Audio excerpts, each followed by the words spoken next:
पहला क्वेश्चन आपकी स्क्रीन पर रहा ये। तो हम बात करेंगे प्रश्नों पर, और प्रश्न क्या है आपके, हम प्रश्न करेंगे और बहुत अच्छे से सारी चीजों को करने और समझने वाले हैं। देखो पहला प्रश्न दिया गया है वाक्य के भेद से। किससे दिया गया है? वाक्य के भेद से दिया गया है। आपका भविष्य उज्जवल हो अर्थ की दृष्टि से वाक्य के भेद। अगर मैं बात करता हूं अर्थ की दृष्टि से वाक्य का भेद दिया गया है यहाँ पर, और सिंपल सा क्वेश्चन है तो आपको बताना। देखो पहला होता है प्रश्नवाचक। प्रश्नवाचक वाक्य वह वाक्य होते हैं जिसमें क्या होता है, किसी चीज, किसी व्यक्ति से या किसी भी तरीके से आप किसी से प्रश्न करते हैं तो वहां पर प्रश्नवाचक वाक्य होता है। निषेधवाचक वाक्य की मैं अगर बात करूं तो यहां पर आपका नहीं, मत, मना करने की वाली जैसी बात होती है, यहां पर क्या हो जाएगा? निषेध। इच्छा मतलब हमें इच्छा है कि आप ऐसा करें, हमारी इच्छा है कि आप उस बैच को लें, हमारी इच्छा है कि आपका जीवन, आपका भविष्य उज्जवल हो। तो इच्छावाचक वाक्य में क्या हो जाती है? इच्छा जाहिर की जाती है। साथ ही साथ आज्ञा। आज्ञा मतलब हम आपको आज्ञा दे दें किसी चीज के लिए, या कोई भी व्यक्ति आपको आज्ञा दे दे तो आज्ञावाचक वाक्य हो जाता है। बात को समझ पा रहे हो? अगर बात को समझ गए हो तो इसका आंसर क्या बनेगा? इसका आंसर बनेगा आपका, इसका आंसर बनेगा इच्छावाचक वाक्य। ठीक है, इच्छावाचक वाक्य बनेगा। ओके, यहां तक क्लियर है आपका? तो पहले का आंसर इच्छावाचक वाक्य हो जाएगा। दूसरा, अब आपसे पूछा गया है कि इसमें से वाच्य बताना है, कर्तवाच्य का उदाहरण कौन सा है। ठीक है, कर्तवाच्य का उदाहरण कौन सा? देखो मेरे भाई, यहां पर मैं आपसे एक पॉइंट डिस्कस करूंगा कि जो वाच्य होता है, वाच्य कितने प्रकार के होते हैं? 3 प्रकार के होते हैं। पहला आपका होता है कर्तवाच्य। क्या होता है? कर्तवाच्य होता है। ठीक है, क्या होता है? कर्तवाच्य। दूसरा होता है आपका भाव कर्मवाच्य। क्या होता है? कर्मवाच्य। और तीसरा जो आपका होता है वह होता है भाववाच्य। क्या होता है? भाववाच्य तीसरा होता है। अब यहां पर आप समझना पड़ेगा आपको, कर्तवाच्य में कर्ता की प्रधानता, कर्मवाच्य में कर्म की प्रधानता, भाववाच्य में भाव की प्रधानता। अध्यापक द्वारा विद्यार्थी को पाठ पढ़ाया गया। ठीक है, यहां पर अध्यापक के द्वारा, अध्यापक ने विद्यार्थी को पाठ पढ़ाया, अध्यापक ने विद्यार्थी को पाठ पढ़वाया। और मेरे दोस्त क्या हो जाएगा? अध्यापक द्वारा विद्यार्थी से पाठ पढ़वाया गया, पढ़ाया गया, पाठ पढ़ा गया। तो यहां पर आप बताइएगा क्या इसका आंसर सही कर रहे हो? वेरी गुड, सभी का आंसर सही आ रहा है भाई, वेरी गुड। हाँ भाई, चलो, कोई ए कर रहा है, कोई बी भी कर रहा है।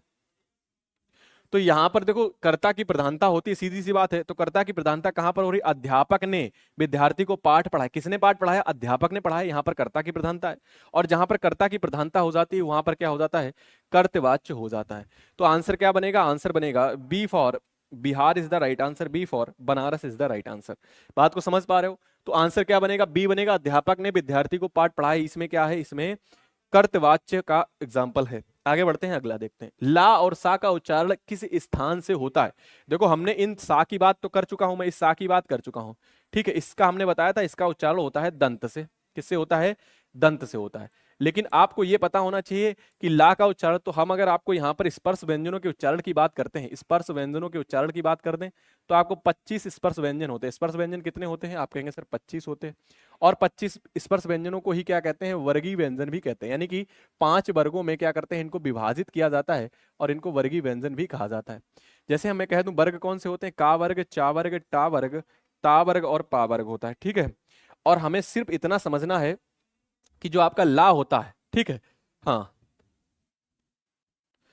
ये तो वर्ग हो गए। अब वर्ग के व्यंजनों की अगर मैं बात करता हूं आपसे, तो इस बात को समझना, अभी मैं आपको सूत्र के माध्यम से बताने वाला हूं।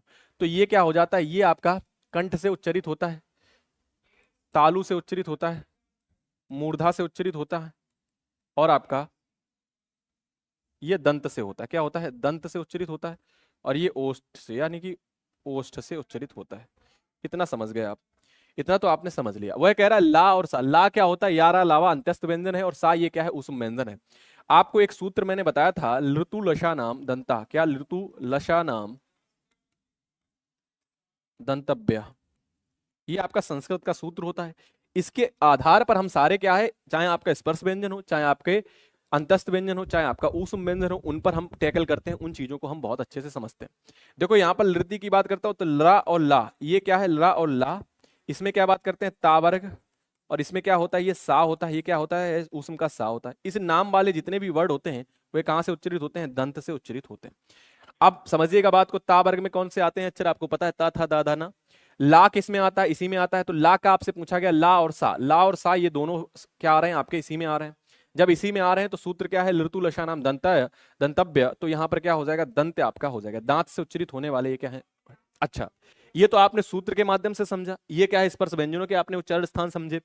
बात को समझो, अगर हम क्या करते हैं, इसको बोल कर देखते हैं, इन वर्डों को बोल कर भी अगर हम देखना चाहते हैं तो बोल कर भी देखिए। जैसे हमने कहा ला, जब हम ला का उच्चारण करते हैं तो ला में हमारी जीभ क्या होती है, दांतों के पिछले भाग में स्पर्श होती है। जब दांत में स्पर्श हो रही सा को देखते हैं तो सा में हमारी जीभ नीचे वाले दांत के भाग में स्पर्श होती है।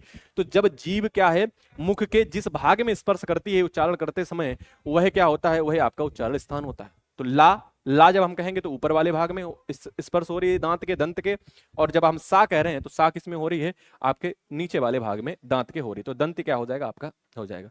अकुहा विसर्जन नाम कंठा, इचु यसा नाम तालब्य, लितुलशा नाम दंत्य और उपदमानिया ओष्ठा, ये सारे क्या हैं, आपके सूत्र होते हैं। और इन सूत्र के माध्यम से अगर आप समझना चाहते हैं तो चीजों को समझ सकते हैं। राधे राधे, जुड़ जाइएगा क्लास में। आगे दिए गए विकल्पों में रिक्त स्थान को भरना है। आदि कवि खाली स्थान ने संस्कृत में रामायण की रचना की। देखो एक बात समझ लो, आपसे दो क्वेश्चंस पूछे जा सकते हैं, ठीक है। क्या पूछे जा सकते हैं, एक तो आपका पूछा जा सकता है रामायण किसने लिखी, और एक आपसे पूछता है हमेशा कि रामचरितमानस किसने लिखी, रामचरितमानस किसने लिखी। मेरे भाई दो चीजें आपको पता ही होनी चाहिए। तो आप कहेंगे ये किसने लिखी, तो ये आपका जवाब होगा ये सर लिखी है वाल्मीकि ने। किसने लिखी है, वाल्मीकि ने लिखी, वाल्मीकि रामायण कहते हैं इसको। और ये किसने लिखी, ये गोस्वामी तुलसी बाबा ने लिखी, ठीक है। तो तुलसीदास आप कह सकते हैं, तुलसीदास, ठीक है। अच्छा, ये तो समझ गए आप। हाँ, तो अब जैसे कहा भी जाता है कि उल्टा नाम जपत जगजाना, बाल्मीक भय ब्रह्म समाना। तो बाल्मीक ब्रह्म के समान कैसे हुए, वो मरा मरा जपते रहे, मरा मरा जपते रहे। और पहले तो क्या थे, वे डाकू थे और जपते रहे मरा मरा। जब मरा मरा को जपते रहे तो मरा मरा जपने के बाद क्या हो गया, वही मरा राम में परिवर्तित हुआ, वही मरा राम में परिवर्तित हुआ, और राम का परिवर्तित होकर क्या हो गए, ब्रह्म के ब्रह्म हो गए। तो उल्टा नाम जपत जगजाना, बाल्मीक भय ब्रह्म समाना, यानी कि ब्रह्म के समान हो गए और पूजनी हो गए, पूजनी हो गए। और उन्होंने क्या लिख दी, उन्होंने रामायण लिख दी। अच्छा, पूछा क्या गया है दोस्त, यहां पर खेल तो ये हो गया आपके साथ, खेल क्या हो गया, खेल तो ये हो गया कि यहां पर आपसे वर्तनी पूछ ली, यहां पर आपसे वर्तनी पूछ दी उसने। दो क्वेश्चन एक क्वेश्चन में बनते हैं और इस तरीके के क्वेश्चंस के नेचर रहता ही रहता है। क्या पूछ दिया उसने सबसे पहले तो ये पूछ दिया आपकी कि रामायण किसने लिखी, रामायण के कवि कौन से, तो रामायण के कवि आपको पता होने चाहिए। दूसरा क्वेश्चन उसने पूछ दिया कि इसमें भी वाल्मीकि दे दिया, इसमें भी वाल्मीकि वाल्मीकि वाल्मीकि। अब सबसे बड़ा यहाँ पर टास्क आपके लिए ये हो गया कि यहाँ पर सही कौन सा होगा। ये भी देखो वाल्मीकि ऐसे लिखा और ये भी वाल्मीकि ऐसे लिखा, तो ए और डी में से आप कौन सा कर रहे हैं, पहले तो आप ये बताइएगा। काफी ए कर रहे हैं, काफी डी कर रहे हैं। कुछ लोग वाल्मीकि को इस तरीके से भी लिखते हैं, कुछ लोग वाल्मीकि को इस तरीके से भी लिखते हैं, वाल्मीकि इस तरीके से भी लिखते हैं, कुछ लोग वाल्मीकि लिखते हैं, ठीक, वाल्मीकि ऐसे लिख देते हैं। तो भाई लिखने के नेचर अलग अलग है। तो यहाँ पर वर्तनी का भी क्वेश्चन आपसे पूछ दिया तो आंसर क्या बनेगा, ए भी आंसर बन सकता है और डी भी आंसर बन सकता है। तो ए और डी में से कोई सा भी आप लिख रहे हैं तो बिल्कुल सही लिख रहे हैं, ए डी, हाँ ए और डी सही है, वेरी गुड। तो सेशन को एक बार लाइक और शेयर करो अगर सही है तो, ठीक है। तो दो क्वेश्चंस यहां पर आपके तैयार हुए। रामचरितमानस में आपसे पूछा जाता है कि कांड कितने हैं, तो आंसर करिएगा। स्वरों का उच्चारण कैसे होता है, देखो मैं अगर आपको बताना चाहूं तो सीधी सी बात ये समझ लो, दो चीजें आपको समझनी चाहिए, स्वर और व्यंजन। वर्णमाला जब आप समझेंगे, वर्डों के बारे में जब आप चर्चा करेंगे तो वहां पर हम आपको बताने वाले हैं स्वर और व्यंजन के बारे में।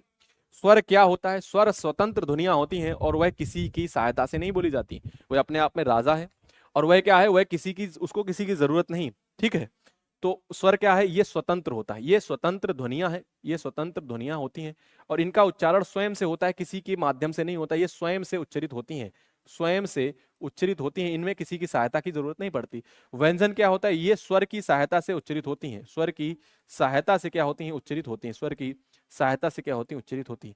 तो भैया इनको तो जरूरत पड़ती है इनकी, लेकिन इनको जरूरत नहीं पड़ती। जैसे मैं कह दूं आपसे, मैंने लिखा आ, मैंने लिखा ए, मैंने लिखा ओ, ये क्या है, सभी स्वर हैं, ये क्या है स्वर, इनमें क्या किसी की जरूरत पड़ रही है, आप इसको तोड़ेंगे तो आपसे यहां पर एक क्वेश्चन पूछा जाता है कि क्या स्वरों को आधा लिख सकते हैं, क्या स्वरों को आधा लिखा जा सकता है, तो आपका जवाब होगा सर स्वरों को आधा लिखा ही नहीं जा सकता। क्यों, क्योंकि वह आप अपने आप में स्वतंत्र होती हैं, उनमें किसी भी वर्ड की जरूरत नहीं पड़ती, किसी की भी सहायता की जरूरत नहीं पड़ती, इसलिए उसको आधा नहीं लिखा जा सकता है। लेकिन अगर मैं यहीं पर एक चीज लिख दूं आपसे, मैं आपसे कह दूं कि यहां पर मैंने लिख दिया का, मैंने लिख दिया माँ, मैंने लिख दिया जा, तो क्या इसको सहायता है किसी की, तो आप कहेंगे सर बिल्कुल, का के साथ क्या लिखा है, आ लगा है, और आ क्या होता है, अपने आप में स्वर होता है। माँ के साथ भी आ लगा है और माँ के साथ आ लगने पर क्या हो जाता है, तभी आपका पूर्ण उच्चारण होता है। तो जा के साथ आ लगा है, तो यानी कि व्यंजन को किसकी, स्वर की सहायता लेनी पड़ती है, लेकिन स्वर को किसी की सहायता नहीं लेनी पड़ती। ये क्या है, अपने आप में राजा है। तो व्यंजनों की सहायता से नहीं होता, अनुस्वार की सहायता से नहीं, अनुनासिक की सहायता, बिना किसी सहायता से होता है। D option is the right answer. तो दोनों टर्म्स आपने समझ लिए बहुत अच्छे से, और ये वर्णमाला में आपको बहुत बेहतर तरीके से मैं समझाने वाला हूं। ठीक है, आगे बढ़ते हैं। अगला क्वेश्चन, जिस भाषा का अनुवाद किया जाता है उसे क्या कहते हैं? अब ऐसी कौन सी भाषा होती है जिसका हमने अनुवाद किया? भाषा हम अनुवाद कर लें, अनुवाद मतलब हम भाषा को अच्छे से समझ रहे हैं, उसका अनुवाद कर रहे हैं। हिंदी में अनुवाद कर लिया, अंग्रेजी में अनुवाद कर लिया, भाषा को बदल लिया, तो वह भाषा क्या होती है? अब बताइएगा मुझे जरूर, बताओ भाई। ठीक है, उसको क्या कहेंगे? उसको मेरे भाई ना तो माध्यम भाषा कहते हैं, ना मानक भाषा कहते हैं, ना लक्ष्य, स्रोत भाषा कहते हैं। कहीं से स्रोत हुई भाषा और उसका हम अनुवाद करके हिंदी में बना लेंगे तो उसको स्रोत भाषा कहेंगे। हम पैसेज को करेंगे बाद में, ठीक है, हम पैसेज को करने वाले बाद में हैं। नम्रता, स्वतंत्रता, हाँ ये आपको बाद में करने हैं। अब हम आते हैं 11 नंबर क्वेश्चन पर। 11 नंबर क्वेश्चन पर क्यों आ गए?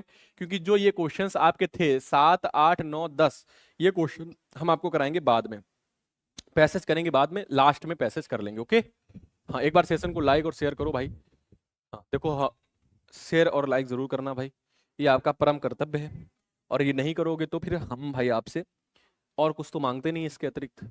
दिए गए विकल्पों में से रिक्त स्थान का उचित मुहावरे का प्रयोग करिएगा। पुलिस को देखकर चोर क्या हो गया? चोर पुलिस को देखकर आंख का तारा हो गया। आंधे अंधे की लकड़ी, वैसे तो चोर आंख का तारा ही होता है, वैसे तो चोर आंख का तारा ही होता है। पुलिस आजकल चोर को पकड़ ही कहां पा रही है। लेकिन जब आप दरोगा बन जाएंगे, जब आप किसी थाने में एसआई बनकर जाएंगे, सब इंस्पेक्टर बनकर जाएंगे, आप उप निरीक्षक बन के जाएंगे, आप दरोगा बनकर जाएंगे, तो फिर क्या होगा? फिर वह आंख का तारा नहीं हो सकता। फिर क्या हो सकता है? फिर अंधे की लकड़ी भी नहीं होगा, अंगूठा भी नहीं दिखा पाएगा। 9 2 11 होगा और आप उसको तुरंत पकड़ लेंगे। 9 2 11 होगा और आप उसको क्या करेंगे?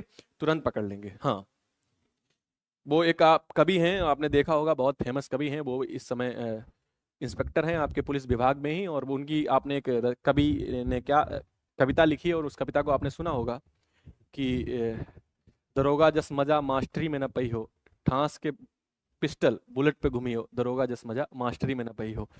तो भैया दरोगा में तो अलग ही मजा है, इस बात को समझो। तो और किसी की तैयारी कर रहने वाले भी दरोगा बनने की चाह रखते हैं, तो आप भी वही चाह रख रहे हैं और चाह रखेंगे, तो आप भी मेहनत करेंगे और हमारे साथ जुड़िएगा जरूर। ठीक है, कह रहा है कि निम्नलिखित शब्दों में से कौन सा सूर्य का पर्यायवाची नहीं है? सूर्य का पर्यायवाची शब्द नहीं है। सूर्य, आदित्य सूर्य का होता है, प्रभाकर, सुधाकर, भास्कर और दिवाकर। बताओ कौन सा सूर्य का पर्यायवाची नहीं है? हाँ, तो क्या होता है? सुधाकर। तो सुधाकर चंद्रमा का होता है, सुधाकर सूर्य का पर्यायवाची नहीं होता, सुधाकर ही नहीं होगा। दिवाकर, प्रभाकर, भास्कर, आदित्य, ये सब क्या है? सूर्य के पर्यायवाची। तो पर्यायवाची भी आपको पकड़ बनानी पड़ेगी। ठीक है, सुधाकर मतलब चंद्रमा का पर्यायवाची होता है। कह रहा है कि अमृत का विलोम क्या होता है? अमृत का विष होता है।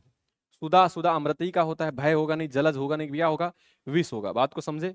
तो क्या आंसर बनेगा? अमृत का विलोम विष हो जाएगा। अमृत विष, अमृत का क्या हो जाएगा? विष हो जाएगा। कह रहा रामचरितमानस किस कवि ने लिखी? देखो हमने अभी आपको थोड़ी देर पहले बताया था, समझाया था, और आपने इसका आंसर भी बहुत अच्छे से किया था। जितने भी पेट के हमारे साथी हमारी क्लास को देख रहे हैं, यूपी ट्रिपल सी पेट, मैं बता दूं ये सारे क्वेश्चंस आपके लिए इंपॉर्टेंट हैं। तो अगर रामचरितमानस की मैं बात करता हूं तो आप कहेंगे सर रामचरितमानस तुलसीदास जी ने लिखी। किसने लिखी? तो आपका जवाब होगा तुलसीदास ने। आपसे पूछा जाएगा कि रामचरितमानस में कांड कितने हैं, तो आप कहेंगे सर 7 कांड हैं। 7 कांड हैं। कांडों के नाम आपको पता होने चाहिए। माता पिता दोनों प्रसन्न थे, इस वाक्य में माता पिता के मध्य कौन सा विराम चिन्ह लगेगा? देखो विराम चिन्ह की बात करें, जैसे आपको मैंने बताया है कि एक विराम चिन्ह होता है योजक चिन्ह। योजक चिन्ह क्या करता है? जोड़ने का काम करता है। योजक चिन्ह क्या करता है? जोड़ने का काम करता है। किसी दो नाम होते हैं उनके बीच में अंतर पैदा कर देता है। जैसे मैं कह दूं अल्प विराम, तो आप कहेंगे सर अल्प विराम जो होता है वो आपका ये होता है। अर्ध विराम की बात कर रहा है, अर्ध विराम की बात कर रहा है, तो अर्ध विराम आपका ये होता है। योजक चिन्ह आपका ये होता है। और निर्देशक, आपको पता है निर्देश आप इस तरीके से कर सकते हैं, विवरण भी कैसे, निर्देश भी कर सकते हैं इसको। ठीक है, अगर यहां पर मैं बात करूं आपसे, तो इस बात को समझो कि यहां पर जैसे माता और पिता में लगेगा, ये माता पिता में योजक चिन्ह लगता है। जैसे मैंने कह दिया विलोम शब्द जो होते हैं उसमें लगेगा। जितने विलोम शब्द आपके होते हैं उनमें जरूर लगता है। रात दिन में लगेगा। ठीक है, जैसे कह दिया आना और जाना में लगेगा, खाना पीना में लगेगा। तो योजक चिन्ह का प्रयोग करते हैं। किसका करते हैं मेरे भाई? योजक चिन्ह का प्रयोग करते हैं। ओके भाई, चलो योजक चिन्ह आपका आंसर बन जाएगा, योजक चिन्ह आपका आंसर बन जाएगा। ओके, हाँ, तो हमारा बैच जो है वह यूपीएसआई का अगर आप बैच लेना चाहते हैं तो 499 रुपए का बैच है, 99 रुपए का, ठीक है। इस बैच में आप जुड़ सकते हैं। हिंदी भाषा को की राजभाषा कब बनाया गया? हिंदी भाषा को राजभाषा, देखो अब इसको समझ लेते हैं। अगर मैं हिंदी भाषा की बात करता हूं, हिंदी भाषा की, तो हिंदी भाषा को राजभाषा का दर्जा कब प्राप्त हुआ? हिंदी भाषा राजभाषा, इसका दर्जा कब प्राप्त हुआ? तो आप कहेंगे सर इसको हिंदी भाषा को राजभाषा का दर्जा 14 सितंबर 1949 में प्राप्त हुआ। 1949 में प्राप्त हुआ था, ठीक है, 14 सितंबर 1949। और आगे चलकर हम इसी की वजह से 14 सितंबर को क्या मनाने लगे? अपना हिंदी दिवस के रूप में मनाने लगे। क्या मनाने लगे? हिंदी दिवस के रूप में मनाने लगे। उसके साथ साथ आपको याद रखना है एक दिवस और आपसे पूछा जाता है 10 जनवरी का। 10 जनवरी का दिवस कौन सा होता है? तो आप कहेंगे सर इंटरनेशनल हिंदी दिवस, अंतरराष्ट्रीय हिंदी दिवस होता है, इंटरनेशनल हिंदी दिवस, ठीक है। उसके साथ साथ एक और होता है 21 फरवरी, बहुत पूछा जाएगा आपसे, तो ये भी पूछ लेगा और पूछा भी, तो ये क्या हो जाएगा? ये मातृभाषा दिवस होता है। क्या होता है? मातृभाषा दिवस के रूप में मनाया जाता है, ठीक है। इस बात को समझे। तो ये क्या थे आपके कुछ महत्वपूर्ण थे। अच्छा, 14 सितंबर 1949 को राजभाषा का दर्जा मिला। आप कहेंगे अनुच्छेद के कौन से भाग के अंतर्गत संविधान में अनुच्छेद में किसको शामिल किया गया? तो ये भाग 17 के अंतर्गत भाषाओं को रखा गया, और अनुसूची 8 के अंतर्गत भाषाओं शामिल की गई। 8वीं अनुसूची में, और मेरे भाई 8वीं अनुसूची में कितनी भाषाएं? 22 भाषाओं को सम्मिलित किया गया है अब अमेंडमेंट करके संविधान। और अनुच्छेद की अगर मैं बात करता हूं, भाषा संबंधित अनुच्छेद कितने होते हैं? तो आप कहेंगे सर 343 से 351 अनुच्छेद जितने भी हैं ये हमारे क्या हैं? भाषा संबंधित अनुच्छेद हैं। इस बात को आप समझ सकते हैं, ठीक है। तो हिंदी भाषा के बारे में ये विशेष जानकारी आपको होनी ही चाहिए। और इसका आंसर जो बनेगा, इसका आंसर क्या बनेगा? 14 सितंबर 1949 बन जाएगा। हाँ भाई, किसी को डाउट? तो हम बेसिक चीजों को इतना अच्छे से पकड़ आपकी बनवा देंगे, इतना अच्छे से फोकस रहेगा उस पर कि आपका क्वेश्चंस जो आते हैं यूपीएसआई में वो गलत नहीं होंगे। ये क्वेश्चंस आपका यूपीएसआई में पूछा जाएगा। निम्नलिखित में से कौन सा शब्द समुद्र का पर्यायवाची? देखो हम आपको बता दें, जिसमें क्या होता है धी लग जाए वह क्या है? पयोधी आपका हो जाएगा, जलोधी हो जाएगा। स्नाकर नहीं होगा, मधुकर नहीं होगा, नरपति समुद्र का पर्यायवाची है। समुद्र का पर्यायवाची आपको बताना है, समुद्र का पर्यायवाची क्या होगा, ठीक है। ये इस रत्नाकर लिखना होना चाहिए, स्नाकर लिख दिया, मदनपति, इसमें तो एक भी नहीं है, इसमें तो एक भी नहीं है मेरे भाई। रत्नाकर होता तो हो जाता, रत्नाकर, जलोधि, पयोधि, ठीक है, नीरधि, ये क्या है? रत्नाकर होता तो हो जाता। ए वाला होगा, लेकिन वो रत्नाकर लिखा नहीं है, गलत लिख दिया है ना, रत्ना नहीं लिखा है वो वो स्नाकर लिख दिया उसने, ठीक है। आगे आ जाओ। संधि के कितने भेद होते हैं? देखो भाई मैंने आपको ये समझा रखा है कि संधि की जब मैं बात करता था आपसे, तो संधि की अगर मैं एक बेसिक सा पॉइंट बताऊं, जितने हमारे साथ नए साथी जुड़े हैं मैं उनको बताना चाहता हूं। संधि का मतलब होता है जोड़ और मेल। क्या होता है? जोड़ और मेल होता है। और जोड़ मेल ये तो आपका संधि का हो गया। इसके भेदों की अगर मैं बात करता हूं, तो मैं भेद की बात कर दूं आपसे, तो भेद कितने होते हैं? 3 होते हैं, स्वर, व्यंजन और विसर्ग। भाई मेरे अगर मैं यहीं पर आपको बताऊं तो स्वर संधि के कितने? 5 भेद। स्वर संधि के 5 भेद। इन स्वर संधि के 5 भेदों के अंतर्गत आपका आएगा दीर्घ, गुण, वृद्धि, यड़ और अयादि। आप हमारे साथ एप्लीकेशन पर जुड़िए और इसको हम इतना बेहतरीन आपको संधि करा देंगे। मैं आपसे वादा कर सकता हूं इस बात का कि मैं अगर आपको संधि पढ़ाऊंगा, और पढ़ाया भी है मैंने, पेट में पढ़ाया है मैं, और भी एग्जाम में पढ़ाया है मैंने, जो एप्लीकेशन पर क्लास चल रही है, संधि के में किसी तरीके का फिर डाउट आपका बचने वाला नहीं है। फिर आपका डाउट एक एक चीज, बेसिक चीजें आपको मैं ऐसी समझाऊंगा कि आप कहेंगे सर पहली बार हमने संधि को इतने बेहतर तरीके से। उसके लिए आप हमारे साथ जुड़िएगा। कहां पर? हमारे बैच में। बैच आपका अभी 499 रुपए का चल रहा है, ठीक है। अगर आप इस बैच में इनरोल करते हैं तो ये बैच आपको मिल जाएगा। ओके भाई, ये बैच आपको इनरोल करने पर मिल जाएगा, ठीक। चलें आगे बढ़े, आ जाओ आगे बढ़ते हैं। कह रहा है प्रतिध्वनि में कौन सा उपसर्ग है? प्रतिध्वनि में कौन सा उपसर्ग है बताओ? प्रतिध्वनि में कौन सा उपसर्ग है? देखो बात को समझो यहां पर थोड़ा सा। वह आपसे पूछता है कि उपसर्ग क्या होता है, वह आपसे पूछता है कि प्रत्यय क्या होता है। देखो हम आपको सारी चीजें बेसिक चीजें आपको बताए दे रहे हैं जिससे आपका बेस कंप्लीट हो जाएगा। अगर उस उपसर्ग की मैं बात करता हूं तो ये क्या होता है, ये मूल शब्द के प्रारंभ में लगता है। क्या लगता है? प्रारंभ, शुरुआत में लगता है। ठीक है, प्रारंभ में लगता है। होता क्या है, ये शब्दांश होते हैं। क्या होते हैं? ये शब्दांश होते हैं, शब्द के अंश होते हैं, शब्दांश होते हैं। क्या होते हैं ये मेरे दोस्त? शब्दांश होते हैं। उपसर्ग शब्दांश होते हैं, प्रत्यय भी शब्दांश। ये कहाँ लगता है? मूल शब्द के अंत में लगता है। मूल शब्द के अंत में लगता है। देखो अभी मैं आपको बिल्कुल करके दिखाऊंगा कैसे लगता है। मूल शब्द के अंत में लगता है, मूल शब्द के अंत में लगता है। ठीक है, हाँ भाई, क्या डाउट आ रहा है? एनी डाउट, एनी प्रॉब्लम, दिक्कत, परेशानी, समस्या, दुविधा, कंफ्यूजन, कुछ कुछ हो तो बताओ। नहीं है? क्लास कब से स्टार्ट होती है? सर टेट सुपर टेट की क्लास कब चलती है? हाँ, वो भी क्लासें चलेंगी आपकी। ओके, क्लास 9 बजे, सुबह 9 बजे से स्टार्ट होती है। अब देखो यहां पर वो कह रहा था उपसर्ग पूछा गया है आपसे। क्या पूछा गया? आपसे पूछा गया उपसर्ग।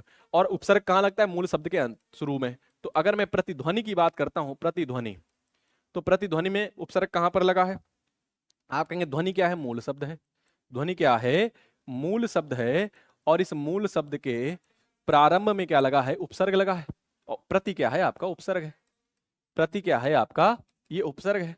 यानी कि अगर मूल शब्द को अलग कर दें और उसके बाद जो अतिरिक्त शब्दांश बचेगा, क्या बचेगा? अतिरिक्त शब्दांश बचेगा मूल शब्द को अलग करने पर। हाँ, अतिरिक्त शब्दांश बचेगा तो क्या हो जाएगा? वह आपको हो जाएगा आपका उपसर्ग। वह क्या हो जाएगा? उपसर्ग हो जाएगा। जैसे मैं आपसे कह दूं, आपसे कह दूं प्रतिदिन। देखो प्रतिदिन मैंने कहा, प्रतिदिन। तो आप कहेंगे जो मूल शब्द क्या होता है सर? तो आपका जवाब यहां पर होगा जिन शब्दों को हमने हिंदी में कभी ना कभी प्रयोग किया हो, सुना हो, लिखा हो, देखा हो और उसका कोई ना कोई अर्थ हो, ऐसे शब्दों को क्या कहते हैं? मूल शब्द कहते हैं। और इसके शुरू में क्या लग जाएगा? प्रतिदिन लग जाएगा। ठीक है, तो बात को समझ पाए? बात को समझ पाए? आगे बढ़ते हैं हम अगले क्वेश्चन पर। कारज किस प्रकार का शब्द है? देखो मेरे भाई, एक तत्सम शब्द होता है और तत्सम शब्द को आप एक अगर शब्द में डिफाइन करना चाहें, एक शब्द में उसको परिभाषित करना चाहें, तो आप कह सकते हैं कि संस्कृत भाषा के वह शब्द जो हिंदी भाषा में ज्यों के त्यों प्रयोग कर दिए जाते हैं।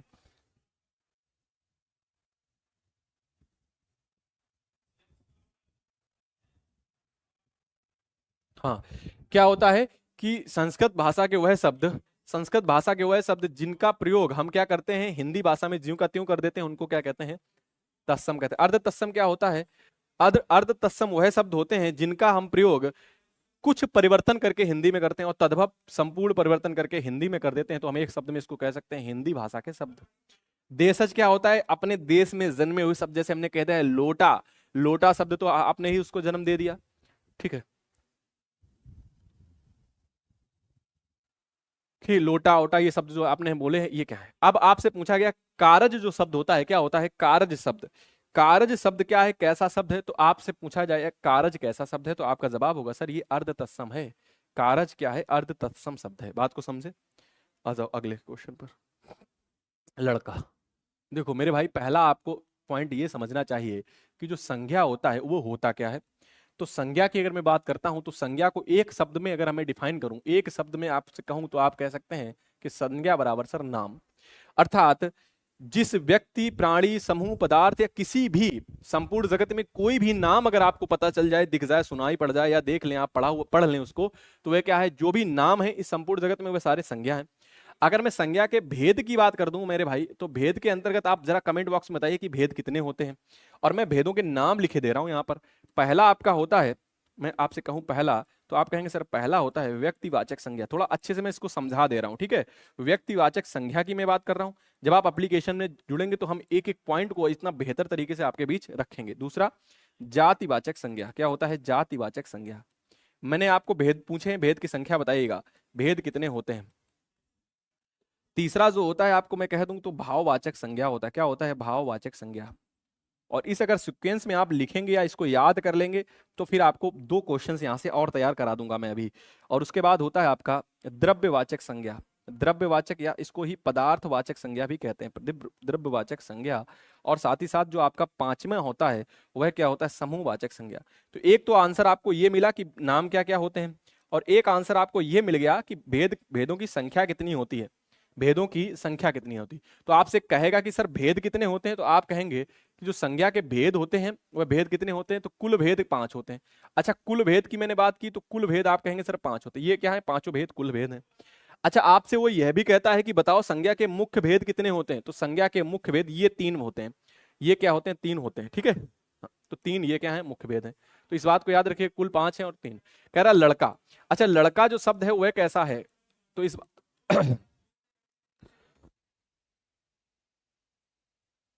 लड़का जो शब्द है वह कैसा शब्द है, 1 मिनट का समय दीजिए।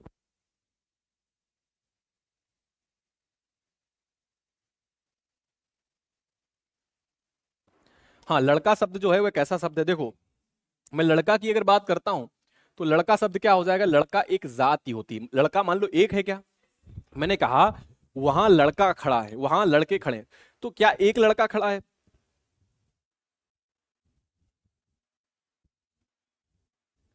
हाँ, तो क्या हो जाएगा, लड़का शब्द है। लड़का शब्द की अगर मैं बात करता हूं, तो लड़का क्या एक है, लड़का एक होता है, जाति का बात कराता है। लड़का जाति है पूरी, क्या है, लड़का जाति है पूरी। जैसे मैंने कह दिया कि श्याम, राम, मोहन, सोहन, रोहित, मोहित, राहुल, ये सारे क्या हैं, ये सारे क्या हैं, लड़का। हाँ, बिल्कुल। मूल विधि की क्लास होगी, सारे जितने भी सब्जेक्ट आपके यूपीएसआई में आते हैं वो क्लास 20 तारीख से स्टार्ट होगी, और वह क्लास बिल्कुल सीक्वेंस से स्टार्ट होगी। मैं जीरो से लेकर चलूंगा, और जीरो से लेकर आपको आगे बढ़ाता हुआ चलने वाला हूं। तो जीरो से क्लास स्टार्ट होगी, और वह क्लास आपकी कहां जाएगी, बहुत आगे तक जाएगी।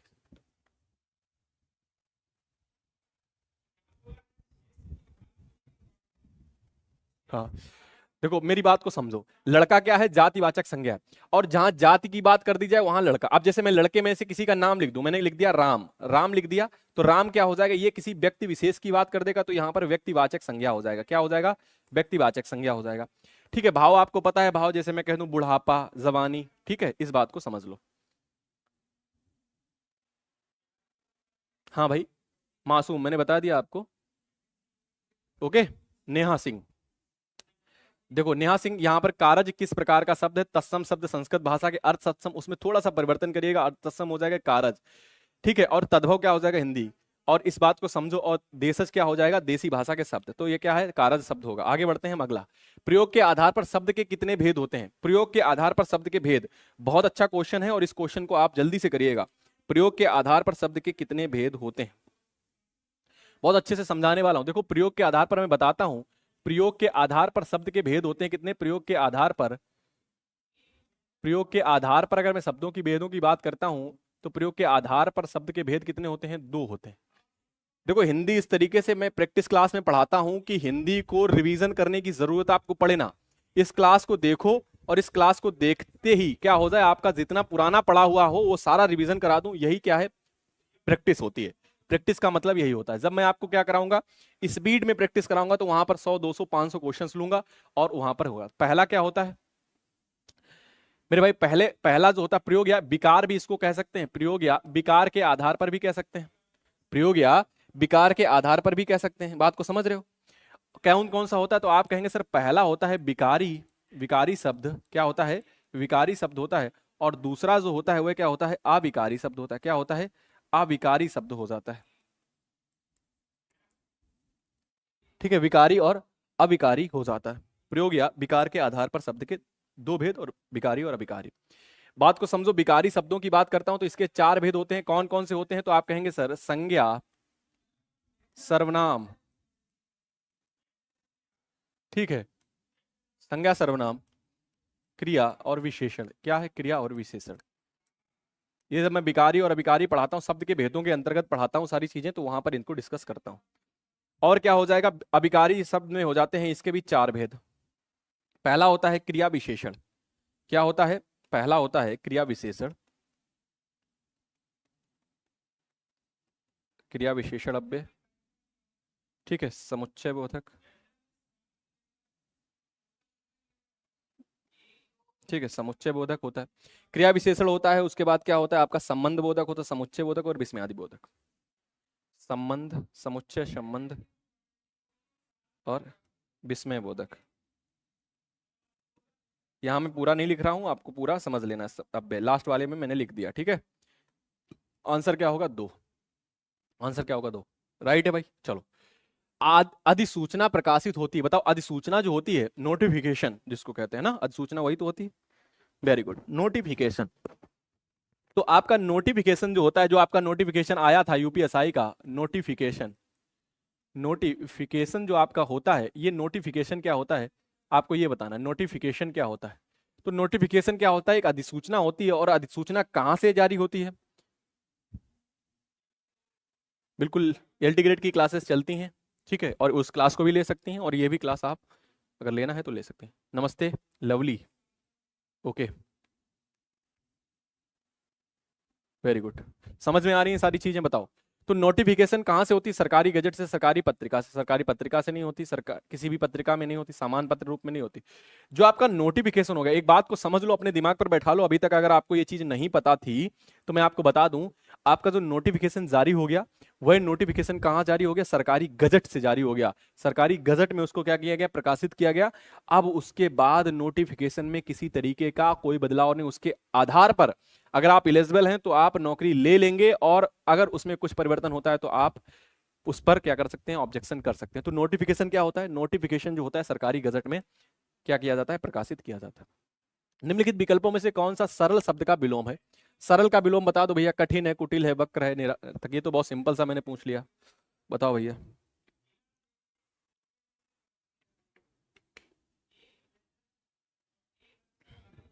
चलो, हाँ देखो, निरर्थक का क्या होता है? ऋजु का वक्र होता है, निरर्थक का सार्थक होता है। सरल का क्या होता है? कठिन होता है, सरल कठिन। वक्र का ऋजु वक्र। आ जाओ। कह रहा है रचना के आधार पर वाक्य के भेद। तो रचना के आधार पर वाक्य के कितने भेद हो जाएंगे? तो वाक्य के भेद की अगर मैं बात करूं, रचना के आधार पर, किसके आधार पर? तो आप लिखिएगा जरूर, रचना के आधार पर। वाक्य के भेद कितने होते हैं? 3 होते हैं। नाम बता दोगे तो मैं जान जाऊंगा कि तैयारी अच्छी चल रही, नहीं तो नहीं, तैयारी में बड़ा दिक्कत है फिर। इस बात को समझो, कितने होते हैं? 3 होते हैं। कौन कौन से होते हैं? जरा नाम कमेंट बॉक्स में लिखकर बताओ।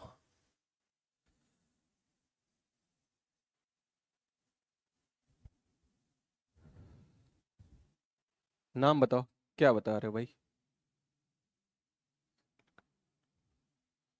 सरल का कठिन नहीं होता क्या?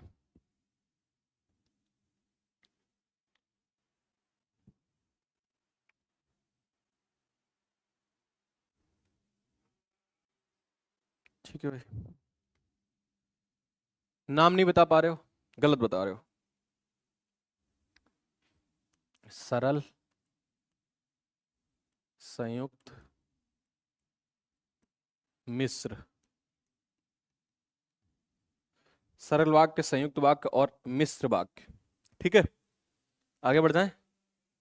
संक्षेपण मूल पाठ में कितने कम शब्दों में लिखना चाहिए? संक्षेपण जो होता है वो मूल पाठ में कितने कम शब्दों में लिखना चाहिए? तो आप कहेंगे सर वह आधे में नहीं लिखना चाहिए, 3/4 में नहीं, 2/3, 1/3 में लिखना चाहिए। 1/3 में क्या कर देना चाहिए? संक्षेपण को लिख, आपसे पूछा जाएगा, एसआई में पूछा भी गया। तो 1/3 में क्या लिखा जाता है? 1/3 में उसको लिखिएगा, संक्षेपण मूल पाठ से कितने कम शब्दों में लिखना चाहिए? तो 1/3 शब्दों से। जो शब्द पूर्वापर संबंध से किसी भी संज्ञा के बदले में आता है उसको क्या कहते हैं? बता दो भाई।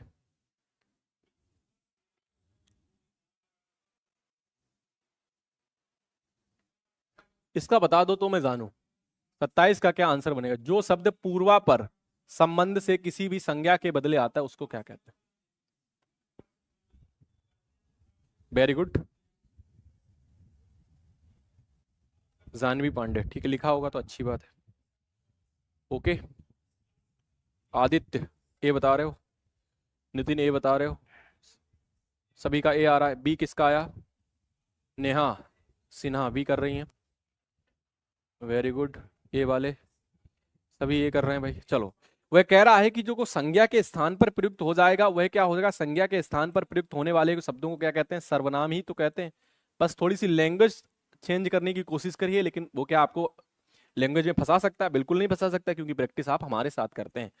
तो सर्वनाम इसका आंसर बनेगा। अगला क्वेश्चन, श्रृंगार रस का स्थायी भाव बताना है। श्रृंगार रस का स्थायी भाव बताना है। रति होता है रति, क्रोध क्रोध होता है, हास्य होता है हास होता है, विस्मय होता है। देखो, रस और स्थायी भाव,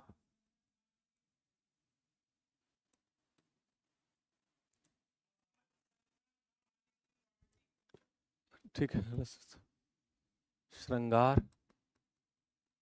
करुण, वीर, भयानक, रौद्र, अद्भुत, शांत,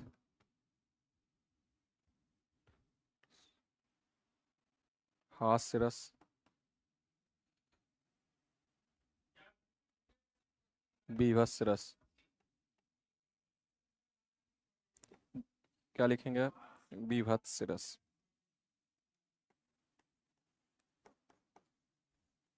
अच्छा, इसके स्थायी भाव भी लिख लीजिए। देखो, श्रृंगार का आपको पता है रति, रति का मतलब होता है प्रेम।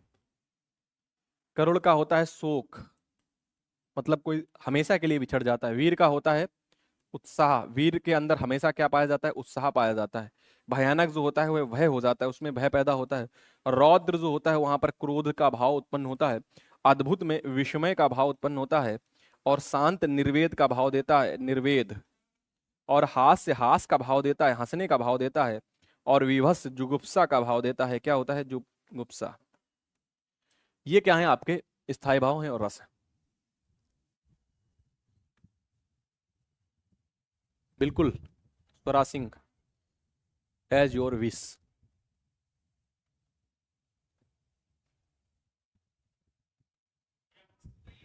ठीक है, एक बार सेशन को लाइक और शेयर कर दो। तो क्या बनेगा? श्रृंगार का रति बन जाएगा। ने सारे लिख दिए हैं, आप लिख सकते हैं। अगला, किस वाक्य में संबंध बोधक अव्यय का प्रयोग हुआ है? ऐसा काम मत करो, मैं पीछे आया हूं, ये काम नहीं करूंगा, मैं काम के पीछे आया था। बताओ, संबंध बोधक अव्यय का प्रयोग किसमें हुआ है? संबंध बोधक अव्यय का प्रयोग किया।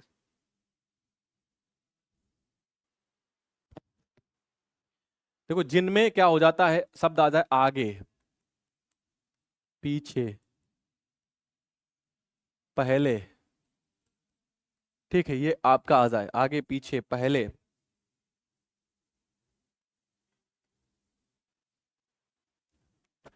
पहले आ जाए, बाद आ जाए, पास आ जाए।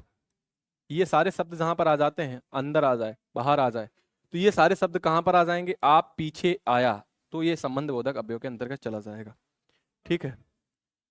माता पिता द्वारा पुत्र को लिखे गए पत्र में माता पिता द्वारा अभिवादन किया जाना चाहिए। किस प्रकार का अभिवादन किया जाना चाहिए?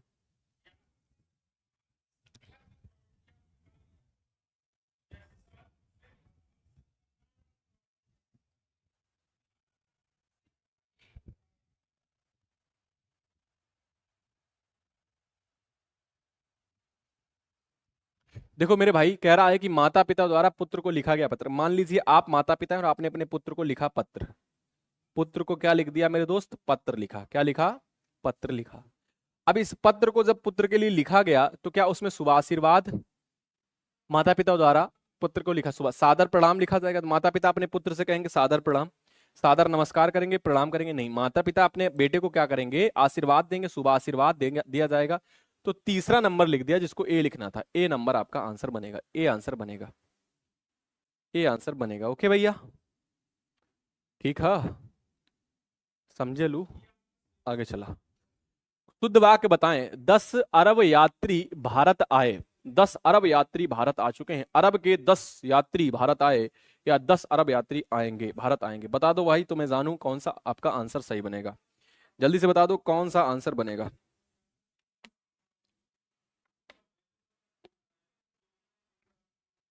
अगर मेरे भाई यहां पर समझो, एक बात को थोड़ा सा कॉमन सेंस लगा के समझो।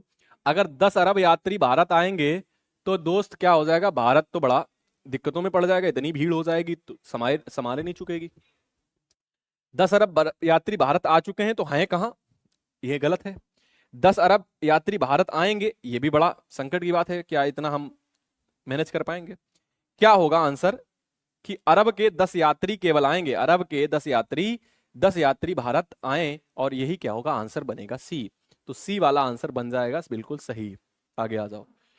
कौन सा शब्द पुल्लिंग शब्द है? देखो, पुल्लिंग और स्त्रीलिंग। देखो, लिंग की अगर मैं बात करता हूं, जितने भी हमारे साथ यूपीएसआई के नए साथी जुड़े हैं, मैं उनको बता दूं, लिंग की अगर मैं बात करता हूं, तो आप कहेंगे सर स्त्रीलिंग और पुल्लिंग, दो लिंग हमें हिंदी में पढ़ने पड़ते हैं, हम उभय लिंग को नहीं पढ़ते हैं। स्त्रीलिंग और पुल्लिंग। अब इस लिंग को पहचानने के लिए, किसी शब्द में अगर लिंग को पहचानना है तो सीधा सा हमें क्या करना पड़ेगा, हमें उस शब्द को बनाना पड़ेगा वाक्य के रूप में, उस शब्द से वाक्य का निर्माण करना पड़ेगा। जैसे मैंने कहा संकल्प, अब संकल्प लिया जाता है कि संकल्प ली जाती है, तो हमने कहा जाता और जाति लगा दीजिएगा, अच्छा और बुरा लगा दीजिएगा। तो संकल्प लिया जाता है तो यानी कि संकल्प तो लिया जाता है, तो पुल्लिंग हो जाएगा। लज्जा, लज्जा होती है या लज्जा होता है, तो आप कहेंगे सर लज्जा होती है, तो लज्जा आपका स्त्रीलिंग के अंतर्गत चला जाएगा। और मेरे भाई घटना, घटना घटती है या घटना घटता है, या घटना होती है या घटना होता है, तो क्या हो जाएगा, आप कहेंगे सर घटना होती है, तो घटना भी स्त्रीलिंग के अंतर्गत चला जाएगा। प्रार्थना की जाती है या प्रार्थना होता है, प्रार्थना की जाती है या प्रार्थना किया जाता है, तो आप कहेंगे सर प्रार्थना की जाती है, तो प्रार्थना भी स्त्रीलिंग के अंतर्गत चला जाएगा। तो बात को समझ पा रहे होगे कि यहां पर पूछा गया था पुल्लिंग क्या, तो संकल्प क्या है, संकल्प लड़कों का नाम भी होता है और संकल्प पुल्लिंग शब्द के अंतर्गत जाए। अगला क्वेश्चन आपकी स्क्रीन पर रहा है ये, निम्नलिखित में से किस शब्द में स्वर व्यंजन असंबंधित अशुद्धि है। बताओ भैया, अशुद्धि पूछी गई है, जी जी जी, ओके आ जाओ। स्वर संबंधित अशुद्धि किसमें है बता दो। अशुद्धि नहीं है, इस बात का याद रखना, अशुद्धि नहीं है, नहीं पूछा गया। एक सही होगा शब्द, बाकी क्या है गलत शब्द लिखे हैं, बाकी क्या लिखे हैं गलत शब्द लिखे हैं। देखो ईसाई शब्द जो लिखा जाता है, मैं यहाँ पर शब्द कुछ लिखे दे रहा हूँ, ईसाई शब्द जो लिखा जाता है वो इस तरीके से लिखा जाता है। आरोग्य शब्द जो लिखा जाता है, आरोग्य नहीं होता, आरोग्य होता है, आरोग्य होता है, ठीक है, आरोग्य शब्द होता है। हाँ, आंतुसुक नहीं होता, उत्सुक शब्द होता है। क्या होता है, उत्सुक, आप बड़ा उत्सुक हैं, उत्सुक आप कह सकते हैं, क्या कह सकते हैं, उत्सुक कह सकते हैं। तो शब्द सही कौन सा लिखा होगा फिर, सही तो फिर भाई ये हो जाएगा, फिर सही तो हमारा ये हो जाएगा। अगला, रूप के अनुसार क्रिया विशेषण कितने प्रकार का होता है। रूप के अनुसार क्रिया विशेषण कितने प्रकार का होता है, क्रिया विशेषण कितने प्रकार का होता है। तो अगर मैं बात करूं रूप के अनुसार, तो रूप के अनुसार 3 प्रकार का होता है, ठीक है। रूप के अनुसार कितने प्रकार का होता है, 3 प्रकार का होता है। एक होता है मूल, एक होता है यौगिक, एक होता है स्थानीय, ठीक है। मूल होता है, यौगिक होता है और स्थानीय होता है। तो मूल क्रिया विशेषण आपसे पूछा जाएगा, अंदर थोड़ा डीप में जा रहा है, क्रिया विशेषण के भी अंदर जा रहा है, यानी कि विकारी अभिकारी के अंदर गया, क्रिया विशेषण को पूछा, क्रिया विशेषण के थोड़ा सा अंदर गया और उसने आपसे पूछा कि मूल क्रिया विशेषण या क्रिया विशेषण के कितने भेद होते हैं। तो 3 भेद याद रखोगे, आप तक अभी तक नहीं पढ़ा होगा, इस बात को आपने अभी तक नहीं पढ़ा होगा, तो इस बात को भी बड़ा ध्यान से समझिएगा, ठीक है। इस लेवल के क्वेश्चंस को भी आपको करना पड़ेगा यूपीएसआई के लिए। तो 3 होते हैं, हम इसके अंदर ज्यादा नहीं जाएंगे, इसके अंदर हम जाएंगे कहां पर, क्लास में, इसके अंदर हम पढ़ाएंगे आपको क्लास में, ठीक है। आ जाओ। फिर उसने पूछा कि अर्थ के आधार पर क्रिया विशेषण के भेद कितने होते हैं। तो जितने साथी अर्थ के आधार पर बता रहे थे, अब उनका क्लियर हो जाएगा जो डी वाले थे। तो अर्थ के आधार पर क्रिया विशेषण के 4 भेद होते हैं। कितने होते हैं, 4 भेद के होते हैं, इस बात को याद रखना। कौन सा होता है, आप कहेंगे सर पहला होता है रीतिवाचक, रीतिवाचक। दूसरा होता है आपका कालवाचक। तीसरा होता है आपका स्थानवाचक। अब आपका डाउट जो था वो क्लियर हो चुका होगा, स्थानवाचक। और चौथा जो होता है वह होता है आपका परिमाणवाचक। जब इसका कोई वाक्य होता ना, तो मैं उसमें आपको करके दिखाता, कि बहुत सिंपल वे में आपको समझाने का प्रयास करता कि कैसे इसको हम पहचानते हैं कि किसमें कौन सा क्रिया विशेषण है, कैसे हम पहचानते हैं किसमें कौन सा क्रिया विशेषण है। रीति, काल, स्थान, परिमाण, ठीक है, कैसे पहचानते हैं वो भी हम बताते हैं। अंश और अंश युग्म का सही अर्थ बताइए। देखो ये आपसे समसूत्र भिन्नार्थक शब्द भी पूछा जाता है, समसूत्र भिन्नार्थक शब्द भी अब बहुत ज्यादा प्रचलन में आ गया। यूपी कांस्टेबल के पेपर में 2-2 क्वेश्चन पूछे गए, यूपीएसआई में भी पूछा जाएगा, क्लियर सी बात है। और यूपी पेट के जितने साथी हैं, आगे आने वाला एग्जाम है उसमें भी ये क्वेश्चन आपसे पूछा जाएगा। मैं बात करूं अगर अंश की, तो अंश का मतलब होता है, एक अंश का मतलब होता है कोई हिस्सा होगा, एक अंश का मतलब होता है कोई कंधे की बात करता है।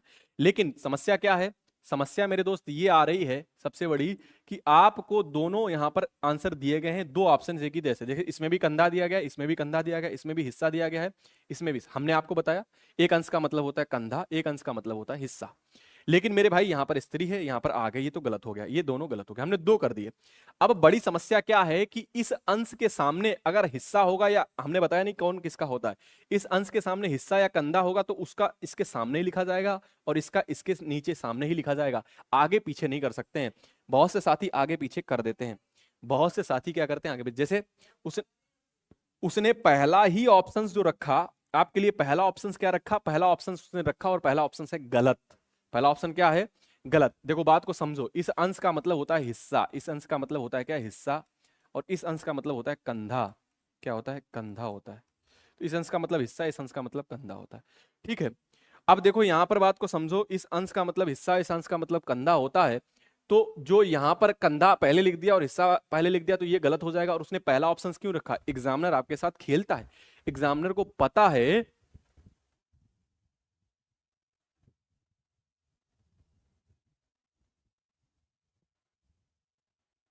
हाँ, अमन यादव, ठीक है भाई कर देना, ठीक है। चलो देखो बात क्या है यहाँ पर, बात यह है कि देखो एक अंश का मतलब होता है हिस्सा, एक अंश का मतलब होता है। एग्जामिनर आपके साथ खेल क्या रहा है, एग्जामिनर को ये पता है कि वह आप क्या करेंगे, आपको कंधा और हिस्सा पता है तो आप तुरंत आंसर करके आगे बढ़ जाएंगे, तो आप पेपर के प्रेशर को झेल नहीं पाएंगे और पहला ऑप्शन लगा देंगे, और पहला ऑप्शन गलत है, दूसरा ऑप्शन बनेगा। आगे बढ़िएगा, ठीक है। अगला क्वेश्चन कह रहा है गोदान के लेखक कौन है, गोदान के लेखक कौन है भाई।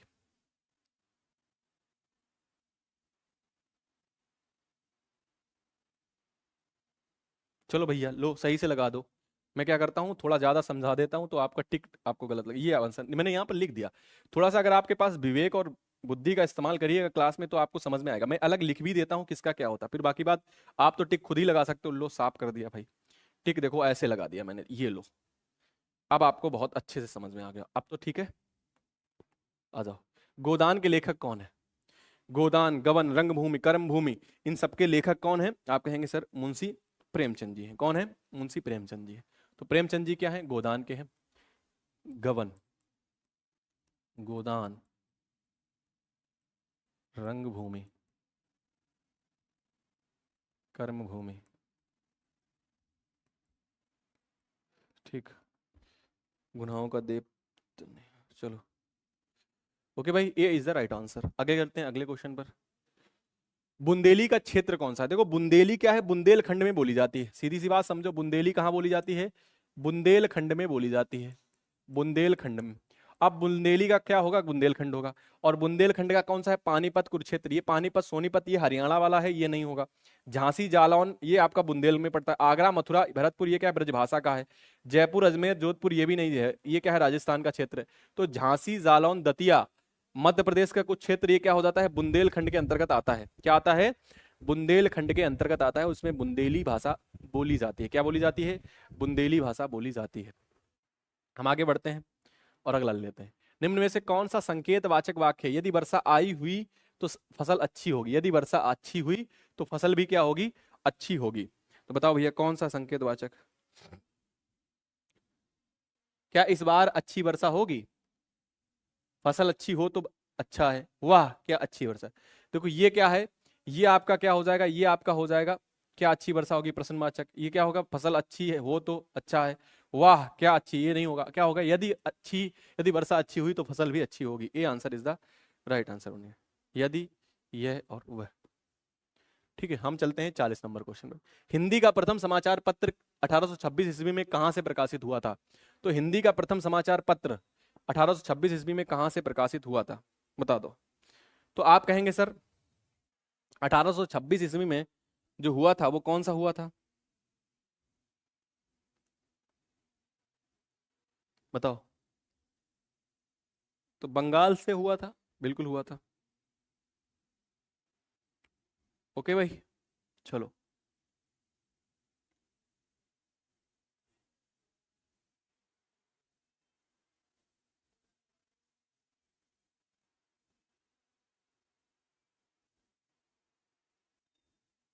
हाँ, कब हुआ था, देखो 30 मई 1826 में हुआ था उद्दंड मार्टन।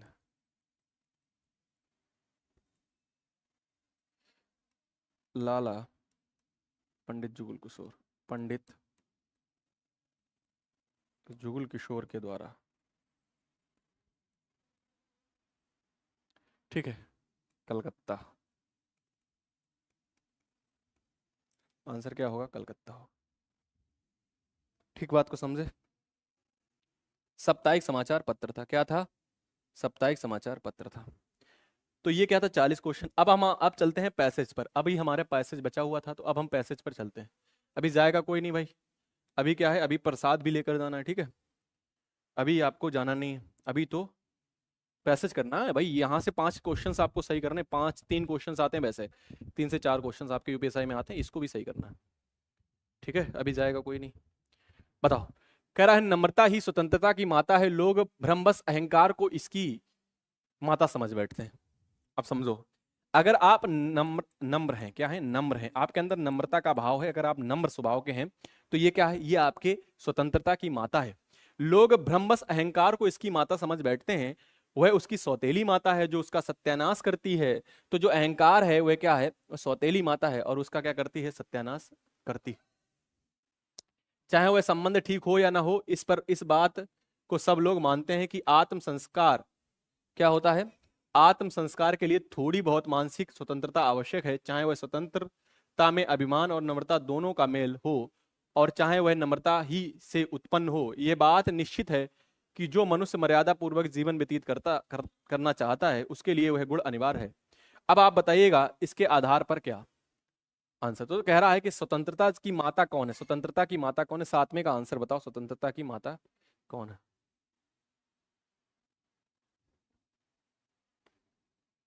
हाँ,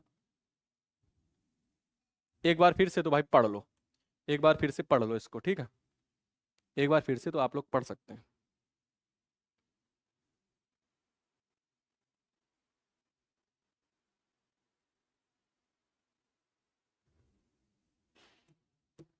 पढ़ लिया होगा, आगे बढ़ते हो। स्वतंत्रता क्या है? स्वतंत्रता की माता कौन है? नम्रता। स्वतंत्रता की माता कौन है? नम्रता है। अहंकार नहीं। अहंकार क्या है? स्वतंत्रता की सौतेली माता क्या है? अहंकार। ठीक है, ऐसे करो क्वेश्चन। आत्म संस्कार के लिए आवश्यक है, आत्म संस्कार के लिए मानसिक स्वतंत्रता, आर्थिक, राजनीतिक और भौगोलिक। बता दो। आत्म संस्कार, ठीक, बताओ क्या होगा? सिंपल सा है, आपकी मानसिक स्वतंत्रता होनी चाहिए ना, उसमें मानसिक स्वतंत्रता होनी चाहिए, ठीक है? हाँ, ओके, हम चलते हैं अगले क्वेश्चन पर। कह रहा है प्रस्तुत गद्यांश का शीर्षक बताओ। देखो, शीर्षक को बताने के लिए हमें क्या करना पड़ेगा कि गद्यांश, समझ लो इस बात को, गद्यांश की शुरू की 2 पंक्तियां पढ़िए, शुरू की 2 पंक्तियां पढ़िए और अंत की 2 पंक्तियां पढ़िए। पूरा गद्यांश पढ़ने की जरूरत नहीं है और हमें शीर्षक पता चल जाएगा। आत्मबल है, नैतिक बल है, अभिमान है या स्वतंत्रता है? बताओ किसकी बात कर रहा था? तो गद्यांश में जो बात कर रहा था 10 नंबर में, किसकी बात कर रहा था? ए ऑप्शंस कर रहे हो। आत्मबल नहीं होगा। आत्मबल क्यों होगा भाई? बात तो करी जा रही थी, सीधी सी बात समझो, बात किसकी करी जा रही थी? स्वतंत्रता की बात करी जा रही थी। बात तो स्वतंत्रता की हो रही थी ना, तो गद्यांश का जो शीर्षक होगा वह क्या होगा? स्वतंत्रता होगा, ना कि इधर उधर की बात करी जा रही थी। ठीक, इतना समझ पा रहे हो? तो गद्यांश का शीर्षक क्या होगा? हाँ, इतना ही इजी पैसेज आएगा भाई। देखो बात को समझो, एग्जाम का थोड़ा सा लेवल बढ़ाएगा तो पैसेज थोड़ा टफ दे देगा। 3 से 4 क्वेश्चंस आपसे पैसेज में, 3 ही क्वेश्चंस पूछता है वैसे एसआई में, बाकी 5 क्वेश्चंस भी पूछे जाते हैं। पेट के साथ ही जितने होंगे वो 5 क्वेश्चंस का आंसर करेंगे। ठीक है, तो इसी पैसेज से आगे बढ़ते चली जाती हैं चीजें। मैं कठिन पैसेज भी कराऊंगा, बिल्कुल परेशान मत हो, जुड़ो मेरे साथ। ठीक है, तो ये क्या होगा? इसका आंसर बनेगा स्वतंत्रता क्या होती है, यहां पर इसका शीर्षक बनेगा। तो हमने क्वेश्चंस कर लिए भाई 40। हमने क्वेश्चन कितने कर लिए? 40 क्वेश्चंस कर लिए, ठीक है? हमने क्वेश्चन कितने कर लिए हैं मेरे भाई? हमने 40 क्वेश्चंस कर लिए हैं। ओके, हाँ, तो हम क्या करेंगे? 40 क्वेश्चंस हमने कर लिए हैं, बात को समझे? अब आ जाते हैं